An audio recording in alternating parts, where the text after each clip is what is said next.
Jadi kita mulai dari lembar ke-6 ya, ini ya. Lampiran 6. Lampiran 6 ya. Nah, lampiran 6 ini berarti kita kosongin aja ya, karena ini isinya tentang Penyertaan modal di perusahaan lain. penyertaan modal di perusahaan lain. Oke, nih masuk ke 6. Setelah itu kita masuk ke lampiran 5. Nah, lampiran 5 ini isinya tentang apa? Tentang pemegang saham Mm-hmm. dan pengurus. Oke. Nah, pemegang saham itu harus dipastikan sama untuk penyerahan modalnya dengan di akte. Oh, jadi daftar pemilik di sini daftar pemilik modal dan pengurusnya ya? Ya, nah kalau pengurus ini kalau di akte kan biasanya tertulis itu komisaris dan direktur. Tapi kalau misalnya ada menunjuk yang lain sih nggak masalah, bisa tambahin. Tapi minimal direktur dua kolom ini nama-nama yang ada di akte harus ada di sini. Oke. Jadi misalnya kalau pemilik kan dulu bisa cuma 2 orang. Ya. Tapi misalnya untuk jajaran manajemen, misal ada direktur utama, wakil direktur, ada direktur keuangan, ini bisa ditambahin di sini. Oke. Sebagai pengurusnya. Nah, di sini jabatannya ya, pengurusnya ya. Nah, ini modalnya ya. Nah, kalau misalnya di sini cuma pemodal doang sama yang punya modal doang. Iya, pemodal aja, pemilik modal. Kalau di sini dia pengurusnya, ya pengurus paham. Next. Oke, lampiran 5, sekarang kita masuk ke lampiran 4. Oke. Nah, ini isinya tentang lampiran 4 ini tentang penghasilan PT Arti Wedding yang dipotong PPh final. Oke. Nah, rinciannya bisa dilihat di sini apa aja sih objek pajak yang kalau kena PPh final. Ada bunga, obligasi, penghasilan bursa efek, bla bla bla segala macam. Nah, itu kalau ditulis dia otomatis keisi di sininya. Otomatis. Nah, misalnya nih bunga ini nggak ada, yang paling gampang apa nih? Nggak ada. Kalau di artis sih nggak ada lah. Nggak ada sebenarnya. Iya, berarti ini dikosongin aja. Kosongin aja karena tidak ada sangkut pautnya antara PPh final dengan Arti. Kecuali Arti punya deposito atas nama PT Arti. Nggak ada. Kalau misalnya itu ada, itu wajib diisi di sini. Tapi kalau saat ini bisa kita kosongin aja lah ya. Dulu aja lah gitu. Nah, di kolom berikutnya ini ada penghasilan yang tidak termasuk objek pajak juga. Rinciannya ada ini, ada berupa bantuan, sumbangan, hibah, dividen, imbalan dari pertama ada keterangan di sini lah. Ini kalau biasanya sih kalau yang udah lumayan besar yang dividen gini kan. Kalau di sini kan karena masih pakai PT perorangan, jadi mungkin bisa di skip dulu aja. Ya, tapi nanti sambil kita lihat berjalan ya Om ya, kalau ada penghasilan yang masuk objek pajak ini bisa kita isi. Gitu. Iya. Oke, next. Nextnya kita ke lampiran ketiga. Nah, kredit pajak dalam negeri. Ini? Secara teori Arti Wedding ini harusnya ada. Jadi pengertiannya kredit pajak dalam negeri itu kita menerima penghasilan dari customer kita, tapi ada pajak yang dipotong oleh mereka. Jadi kita lebihin dia? No, kita dipotong. Jadi misalnya Om punya tagihan sebesar 1 juta klien nih, tapi nanti klien membayar itu cuman 980.000. Oke. Karena Om dipotong PPh 23. Kalau kita bicara di ruang lingkup Arti ya, penyewaan. Nanti Om dipotong PPh 23 sebesar 2%. Jadi nanti Om terimanya uang cashnya 980.000 dan Om menerima bukti potong sebesar 20.000. Jadi kalau digabung sama 1 juta gitu. Betul. Nah, atas 20.000-nya itu jadi apa sih nanti? Inilah fungsinya masuk ke kredit pajak dalam negeri. Kalau kita input di sini, apa manfaatnya buat kita? Bisa mengurangi pajak terutang di SPT badannya. Jadi seolah-olah kita sudah bayar pajak duluan gitu loh. Oke. Ini yang di tiap bulan ini bukan ya? Ini enggak. Ini kita tidak ada kewajiban melapor tiap bulan. Tapi kita wajib mengumpulkan kalau kita dipotong PPh 23. Jadi kalau dapat job aja berarti ya? Dapat job, tapi kan kalau kita bicara di ruang lingkup Arti, kalau yang kayak untuk kampung-kampung lah, kan mereka nggak pakai gitu-gituan tuh biasanya. Nah, ini biasanya yang berhubungan sama corporate. Iya. Ya job yang ketika kita terima job dari corporate gitu kan. Betul. Intinya selama kita dipotong PPh 23, ini akan kita isi di akhir tahun. Kalau ini apa nih? Angka-angka ini apa? Nah, kalau ini nama pemotong, misalnya Om punya klien, misal Om sama PT saya lah, PT Quadra. NPWP-nya, NPWP PT saya. Kok ini nomor nih? Enggak, ini keterangan aja. Jadi sebetulnya nggak diisi ya? Ini kan om print, ini kan printan langsung dari itu ya. Nah, jadi ini sebenarnya kosong. Kalau kosong ini kosong aja. Oh, kosong. Nah, jadi sama nama NPWP. Nah, jenis penghasilannya ini disamain dengan bukti potong yang om dapat. Jenis penghasilan misalnya contohnya? Misalnya jasa sewa tenda. Oke. Kalau kayak saya nih, saya jasa manajemen, kepotongnya, atau ada lagi jasa perbaikan, jasa servis, itu macam-macam banyak. Kalau ini objek ini adalah DPP-nya. DPP itu apa? Dasar pengenaan pajaknya. Misalnya kayak tadi 1 juta. Nah, itu yang kita cantumin total tagihannya 1 juta. Nah, masukin 1 juta di sini. 1 juta. PPh-nya 20.000. 20.000 itu dari 2% kali 1 juta. 20.000. Oke. Terus ini? Nah, ini kenapa saya selalu bawel kalau sama klien saya nomor bukti potong, karena kalau nomor ini nggak ada, itu nggak bisa diakuin. Makanya saya butuh buktinya hard copy atau scan-scanannya. Walaupun sudah dipotong, tapi kalau itu nggak ada, nggak diakuin. Iya, nggak bakal diakuin gitu. Sama tanggal bukti. Nah, itu di bukti potong itu lengkap semuanya tuh, dari kolom 1 sampai terus ini ada di bukti potong itu. Terus ini? Ini alamat pemotong, jadi alamat ini alamat PT saya misalnya gitu. Oke. Nah, jadi saya udah jadi satu kesatuan. Nama PT. Nah, ini? Nah, ini NTPN ini kalau kita menyetor sendiri. Oke. Ntar tulisannya apa? Kode NTPN itu kan. Oh, berarti kode di sini kode NTPN iya, dicantumin. 12 digit gitu. Itu yang dicantumin. Kalau kita store sendiri, tapi kalau kita dipotong kan mereka yang punya kode nih, kita nggak tahu, tapi sudah diisi dari yang semua kolom ini. Nah, kalau ini tambah aja. Misalnya kan tambah sini ya. Tambah. Ada berapa? Ini hapus juga tambah. Hapus juga. Oh, kita salah nih. Udah hapus aja. Ini? Gitu. Ini dia otomatis menjumlahkan nih. Ada berapa banyak datanya di sini. Oke. Ini nggak usah diisi. Ini otomatis jumlah. Otomatis. Kalau di aplikasi pajak, pokoknya yang backgroundnya sudah berwarna ini, dia otomatis terisi. Ya. Gitu. Ini biasanya summary nih. Total PP. Ini kita nulis apa? No, dia otomatis. Jadi ini kan PPh yang dipotong. Kita misal masukin 10 nomor 10 bukti potong, langsung totalin di sini berapa. Gitu. Oke, next. Ini di atas ini tadi. Iya. Ya. Lampiran 3. Ya. Nah, lampiran 2. Nah, ini lampiran 2 gimana? Lampiran 2 ini adalah formulir yang berisi tentang biaya-biaya yang kita keluarkan untuk bisa mengoperasikan satu perusahaan. Ya, oke. Berarti kalau misalnya kita buka ini, yang diisi apa dulu? Ini? Enggak, ini udah otomatis. Udah otomatis nih. Yang backgroundnya sudah terisi otomatis. Jadi kita fokus di nomor 1 sampai nomor 13. Gitu. Nah, kemarin mungkin sudah sempat sedikit dibahas. Kalau saya pribadi, harga pokok penjualan itu saya lebih banyak kalau di perusahaan yang trading.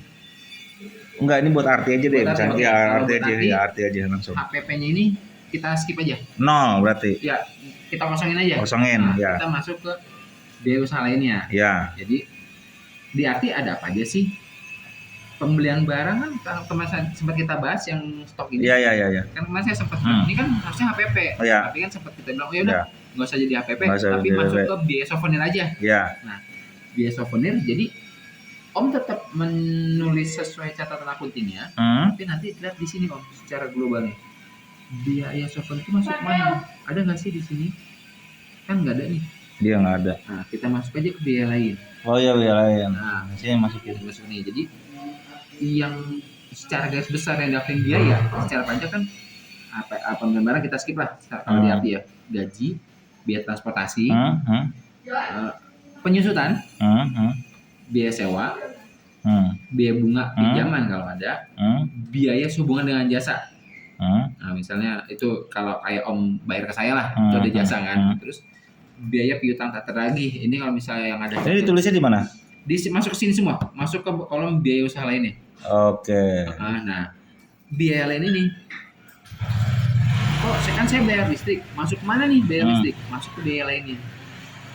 Terus kayak apa lagi, biaya untuk kebutuhan dapur, beli air galon apa, itu masuk ke biaya lainnya. Biaya internet, Masuk ke biaya lainnya juga. Di sini. Betul. Jadi totalnya masukin taruh di sini. Betul. Jadi atas biaya yang tidak tersebut di atas ini kita masukin ke biaya lainnya aja. Ya. Tapi secara Om catat akunting udah sedetail itu ya catatnya. Jadi nanti kita globalin gitu.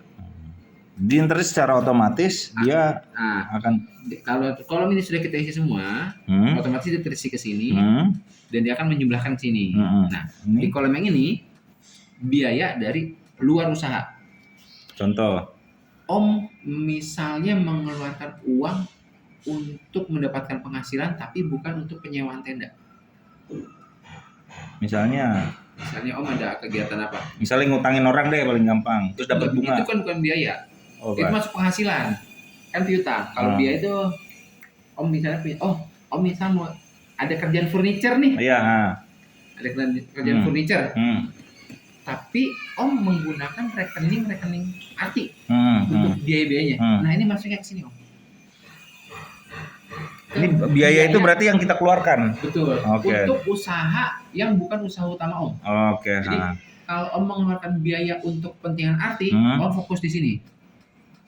Ya, ini buat yang arti, ini yang buat di luar arti, tapi di rekening yang sama, di rekening arti. Kalau rekening arti keluar untuk biaya di luar pekerjaan arti, itu masuknya ke sini. Jadi kayak contoh tadi misalnya,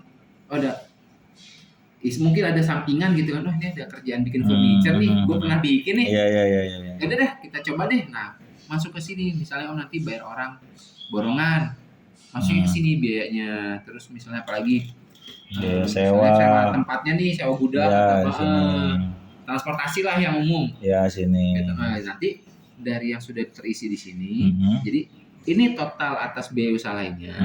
Ini total biaya dari luar usaha, adalah jumlah dari HPP, biaya usaha dan biaya lainnya. Jadi ke samping gitu. Total ini ada di samping sini, total keseluruhan.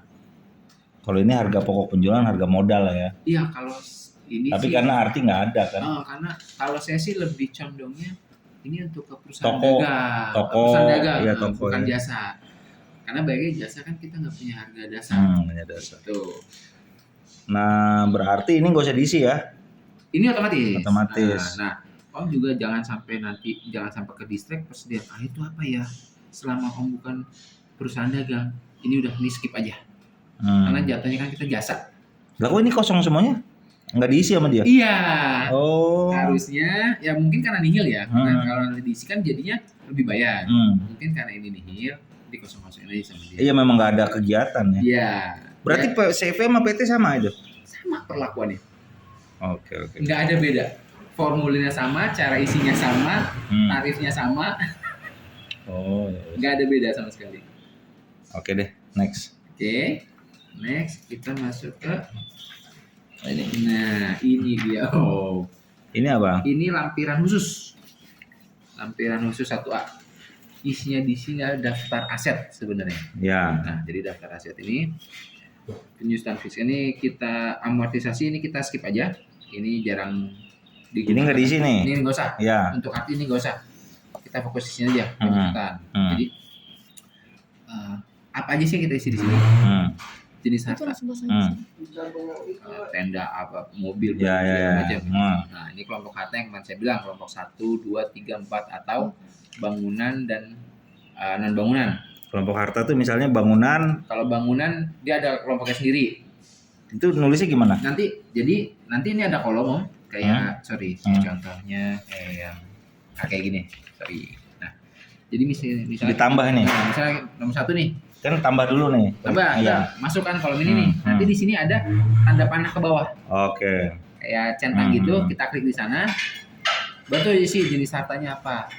Bangunan kah? Nah, ntar di sini bangunan masuk ke kelompok harta misalnya di nomor 1, nomor 2. Betul. Jadi kalau untuk bangunan dan tanah dia terusnya bangunan, tapi kalau kelompok itu lebih ke kayak perlengkapan dan peralatan dan kendaraan lah, kelompok 1, 2, 3, 4 gitu. Nah, nama harta, ini kita tinggal klik muncul. Ya, kelompok harta kita klik juga muncul. Nama harta kita manual. Nama harta tuh misalnya tenda kalau kita bicara arti. Iya, rangka tenda. Rangka tenda misalnya. Terus bulan perolehan manual. Tulisannya gimana tuh? Tahun aja. Bulan berarti misalnya bulan Februari. Saya bikin. Iya, teorinya gini, ini adalah diakui saat kita pembelian. Oh berarti bulan saya beli lah ya. Cuma karena arti ini sudah memiliki aset sebelum PT berdiri, kita anggapnya barang-barang tersebut dibeli saat PT itu berdiri. Oke. Jadi misalnya PT berdiri. Tanggalnya berarti sama-sama pendirian PT ya? Minimal sama, nggak boleh sebelum secara teori. Jadi kalau misalnya Om PT jadi bulan Desember. Ya. Bulannya Desember. Kalau bisa disamain dengan Desember, atau kalau saya amannya kita lebihin 1 bulan. Januari gitu. Tahunnya berapa? Sama. Harga perolehan, ini harga belinya. Nilai sisa buku fiskal, maksudnya apa ya? Nah, nilai sisa. Ini harga perolehannya, harga belinya. Harga barang. Nah, nilai sisa itu kalau tahun pertama nilai sisanya ini sama dengan harga perolehan. Nilai sisa buku fiskal, harga perolehan mana? Ini. Oke, misalnya saya 1 juta tahun pertama. Nilai sisanya 1 juta dong. Kenapa bisa sama? Kan masih belum ada penyusutan. Oke, belum ada penyusutan. Lalu di sini ada metode. Nah, metode penyusutan itu gimana tadi? 25%? Ada yang garis lurus dan saldo menurun. Nah, kalau ini? Kalau saya saranin dan lebih mudah itu pakai garis lurus. Jadi misalnya saya harga perolehan 1 juta. Di tahun kedua nilai sisa buku fiskal awal tahun jadi misalnya 1 juta. Kita lihat nih penyusutan fiskal tahun ini. Misalnya kalau kemarin 20% 250.000. Ya. Berarti tahun kedua nilai buku fiskal awal tahunnya itu 750.000.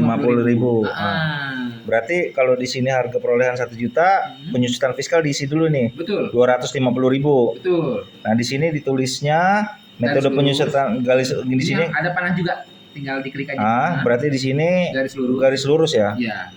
Garis lurus di sini ya. Yes. Garis lurus. Nah, ini garis lurus, ini garis lurus. Ya. Nah, ini secara otomatis dia akan terisi nih. Dia cuman tulisan aja garis lurus. Nah, ini apa nih metode penyusutan fiskal ini apa? Jadi gini, metode penyusutan komersial itu secara akuntansi. Ya. Akuntansi penyusutan lebih banyak lagi. Iya. Tapi kalau di fiskal dia diakuin cuma 2, garis lurus dan saldo menurun. Nah, kalau seandainya di perusahaan lain ada yang kekeh di akunting, saya nggak mau pakai garis lurus, saya mau pakai menurun. Saldo menurun. Ya. Ya bisa diikutin. Makanya nanti kita ada penyesuaian fiskal, koreksi fiskal namanya. Tapi kalau kita bicara di arti, saran saya udah disamain aja. Garis lurus. Garis lurus. Oke, terus nih masuk penyusutan fiskal otomatis. Ini yang saya bilang jumlah penyusutan komersial ini. Kalau di perusahaan yang akuntingnya saklek, gue punya data penyusutan komersial gue segini nih. Ada misalnya dari pajak penyusutan fiskalnya misalnya 1 juta. Dari akunting mereka mencatat 800.000. Nah, ini masuk ke selisih. Ini saya tulis apa? Kalau yang komersial Om tulis manual. Ini berarti saya tulisnya 750.000. Iya. Dari sesuai angka yang di sini. Sebenarnya Om harus ngeliat akunting, balik lagi ke pembukuannya dulu. Oh, gitu. Karena kan akunting gini, kalau pada faktanya di lapangan itu kan suka banyak selisih nih. Entah si akuntingnya salah mencatat tanggal perolehan, harga atau apa kan. Itu in realnya banyak selisih. Nah, kolom ini untuk menyamakan itu. Akunting mengakui penyusutannya berapa sih?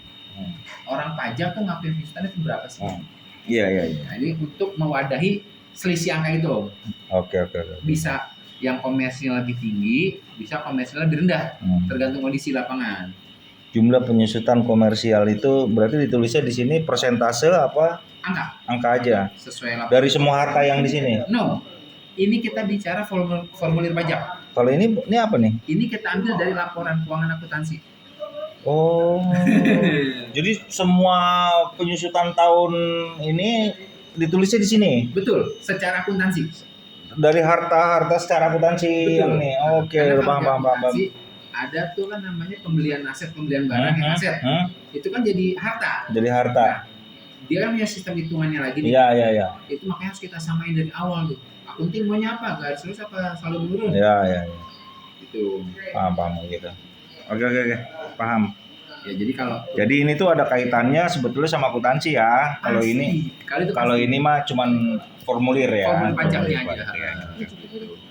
Contohnya bawa aja kalau. Jadi kalau saya saranin, mumpung kita mau nyeting dari awal, akunting udah pakai garis lurus dengan catatan.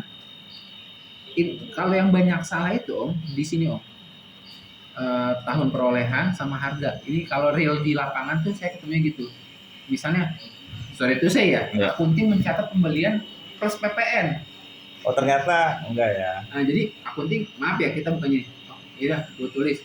Tapi kan biasanya mereka melihat total harganya, nggak ngelihat DPP-nya berapa, PPN-nya berapa. Sedangkan pajak melihatnya DPP-nya doang, kan selisih itu. Iya selisih. Nah, kurang lebih 8 kayak gitu. Oke paham. Kalau berarti ya kita mendingan samain dari awal lah. Jadi nggak ada selisih komersil ini gitu. Oke, next Mas. Next. Ini susunannya udah benar ya? Udah.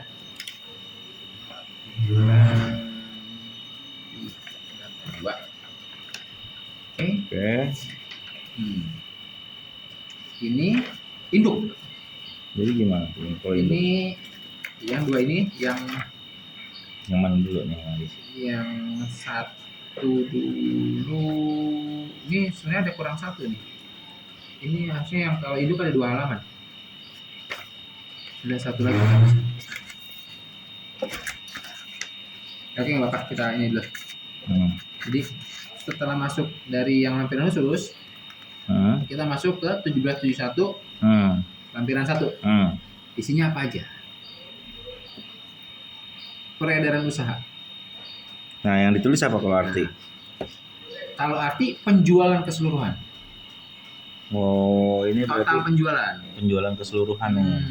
Selama 1 tahun ya? Selama 1 tahun. Nah total di sini nih 1A sini ya. Di 1A. Terus? Nah, yang kuning-kuning ini dia otomatis terisi setelah Om ngisi yang ini. Oke ya. APP di sini berapa nih? Ya. Dia otomatis nih Om isi. Masuk ini masuk gitu kan. Nah, penyesuaian fiskal positif. Ini penghasilan ini ada otomatis semuanya. Terus yang ini penghasilan dengan PPh final kalau ada yang kayak tadi. Contoh? Yang ini, yang deposito obligasi. Oh itu nggak ada ya? Nggak ada. Dan ini kalau ada pun tinggal isi kan. Yang penyesuaian fiskal positif. Ini mostly kebanyakan yang terjadi di sini Om. Ini yang tadi saya bilang kalau ada selisih, itu kita masuknya ke sini. Di sini. Biasanya langsung ini aja. Kalau untuk arti apa di sini apa? Gini, penyesuaian fiskal positif itu secara gampang ya, kalau ada penyesuaian fiskal positif itu akan mengurangi biaya dan menambah penjualan. Fiskal positif itu apa sih? Om punya laporan keuangan. Ada biaya yang diakui secara akunting, ya, tapi tidak diakui secara pajak. Contohnya? Biaya entertain. Oke, ya.